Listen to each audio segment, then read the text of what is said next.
guys, we're back again. This is Fanboy Ray. And I'm Cyber Dude Chuck. And we're here to show you how to take the pattern that we made for the Shin Guard and put that to foam this week. So remember, there's a few things you're going to need. If you haven't watched the video on how to make a Shin Guard, go back, watch that video. There'll be a link at the end. Also, if you've made that pattern, go grab the pattern. It's probably one of the biggest patterns you're going to have laying around. You're going to need that. Another thing you're going to need is a sharp knife. Also, make sure that you get your stick pins. And guys, speaking of sharp, you're going to need a Sharpie or a permanent marker, some sort of fine tip permanent marker.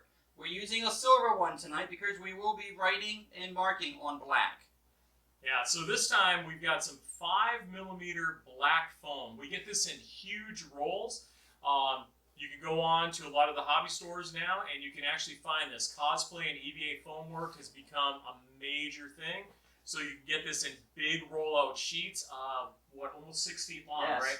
So you can make quite a bit out of one of these. And we've kind of cut it down a little bit already, the size of the pattern to start off with. And one of the things I noticed also at the hobby store this week, actually that is 24% off. Yes. So watch your hobby stores.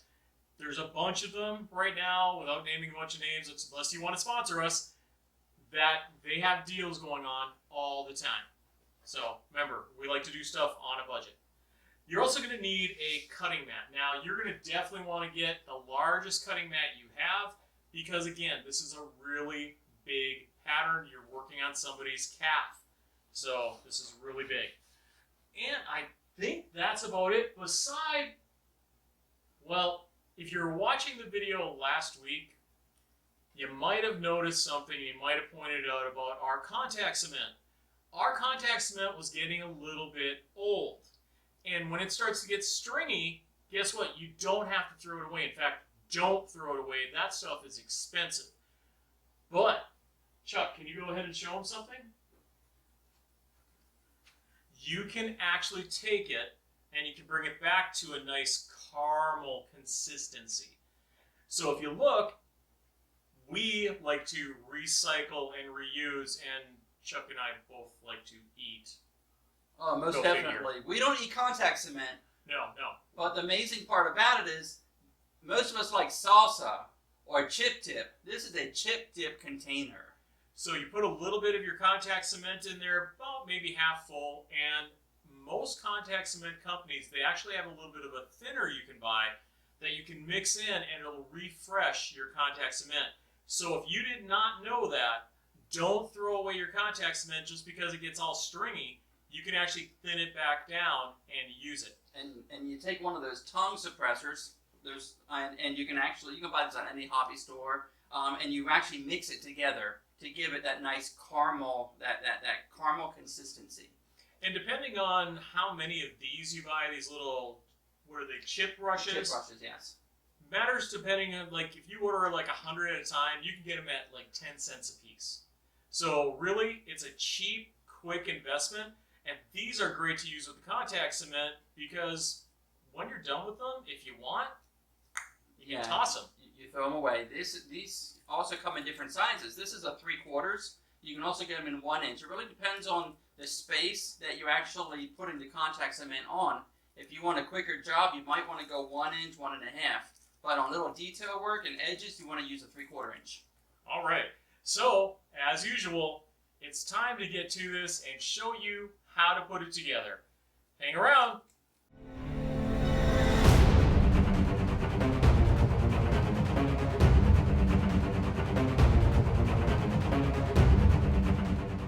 The first step you want to do is pin the foam down. And you always want to put the curved side down. That way you're not fighting yourself.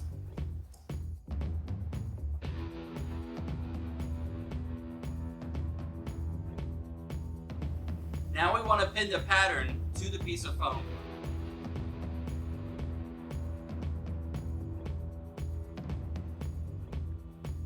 Now trace out your pattern. As you're tracing out the pattern, remember your registration marks. As you notice on the pattern, the registration marks are not cut in, so we're going to actually use a line on the outside edge of the pattern to mark the registration points. Okay, unpin and remove the pattern and then bring the registration points into the pattern.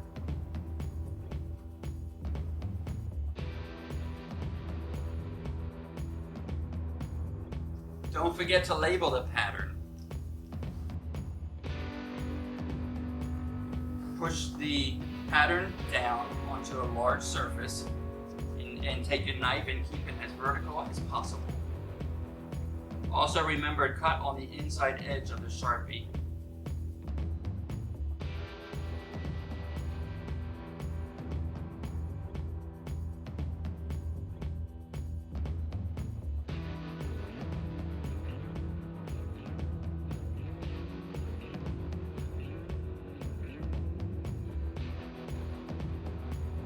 And now we have the pattern all cut out. Now we're ready for Ray to glue it together.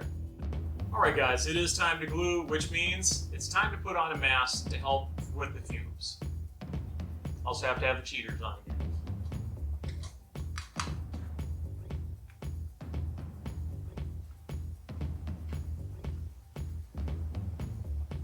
The glue is a perfect caramel consistency. This is going to happen fast now.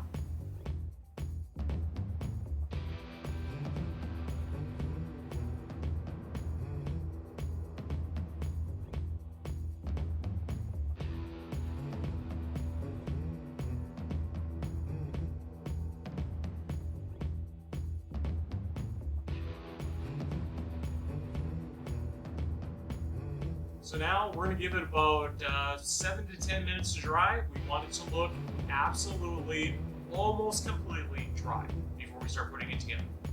See you in just a little bit. Alright, by the clock on the wall, it has been time, and really looking at this, it's almost dry. Now remember, as soon as you touch these, they're going to stick, and they aren't coming apart. So take your time, be careful. We're going to start with the dart first, and then I'm going to probably work from the ankle up to the knee.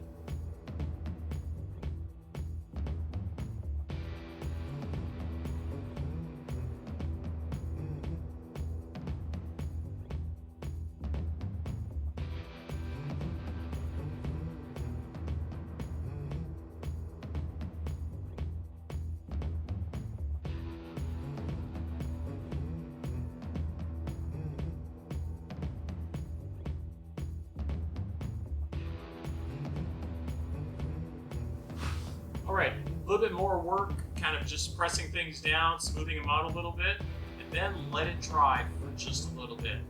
We'll be back. So once you put stuff together, sometimes it's going to look a little ugly and you might even see a seam, but once we do all the cosmetic and all the cleanup, this seam will actually go away and you won't be able to see it. Now, kind of like when I put the arm guards together last week, there's a little bit of a notch that needs to come out on the back of the leg just to help our leg bend a little bit. So I'm going to go ahead and do that. So I'm going to take the silver Sharpie. I'm taking off about an inch.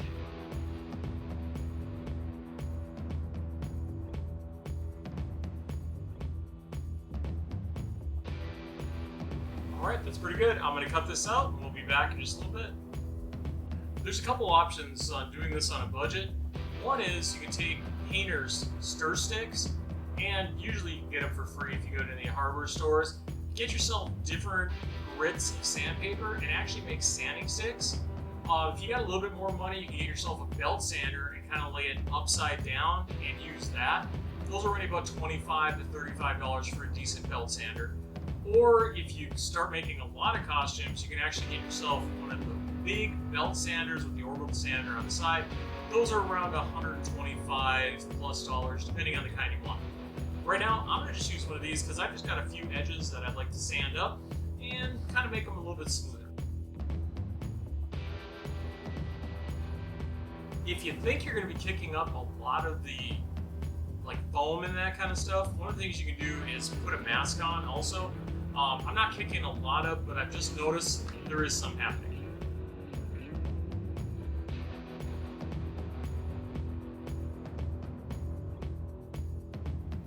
Alright, that's looking a lot better and feeling a lot better. This is my left leg shin guard. Now if you want the fasteners to be seen, you want to put them on the outside of your shin guard. If you want them to be hidden, you want to put the fasteners on the inside of your shin guard. I've chosen to put my fasteners on the inside of the leg, so I'm going to go ahead and draw a line down the inside of the leg. Once you have the line, go ahead and take your fastener and line it up and draw a mark where they're going to be. I chose to use 2 fasteners. You can use 3, you can use 4. It's your preference. Cut the line on the inside of the leg. By cutting the line, it makes it easier to put the shin guard on around your ankle. So the fastener I'm using is actually made out of foam as well. I also use a snap. This part of the snap will actually be glued onto the shin guard. This part of the strap will be glued onto the other side of the shin guard. And then once you put them together, you'll snap them together and it holds it in place. The detail work on this strap was made by an embossing rolling pin. Now we're going to attach these with super glue because there's no stress on these straps.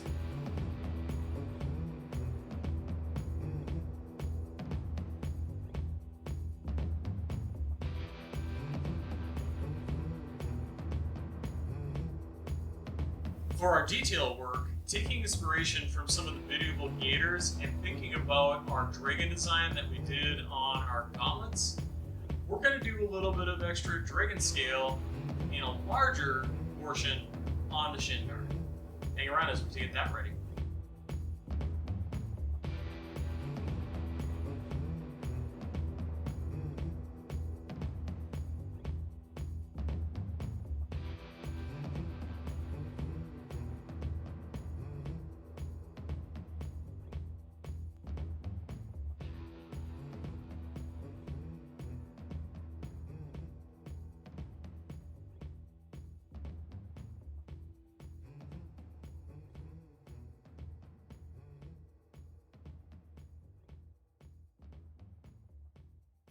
Applying a little heat gives it an amazing look.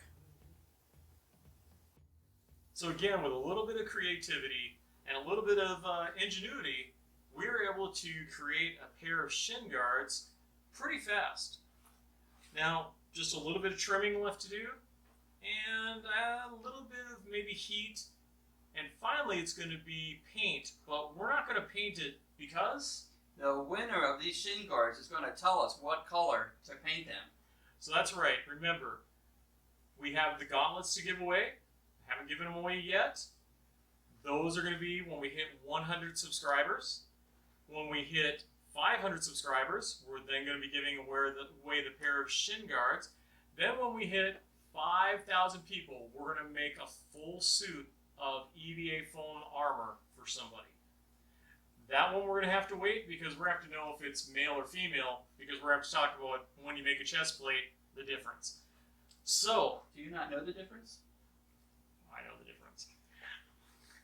So, with that, I'm Fanboy Ray, And I'm Cyber Dude Chuck. and we're always creative for cosplay. Guys, we'll see you on our next video. Check out some of our other videos. Make sure you hit that like, the subscribe, share this, comment on this, and please let us know what you would like to see in some of our upcoming videos. Alright, bye guys. We'll see you on the next video.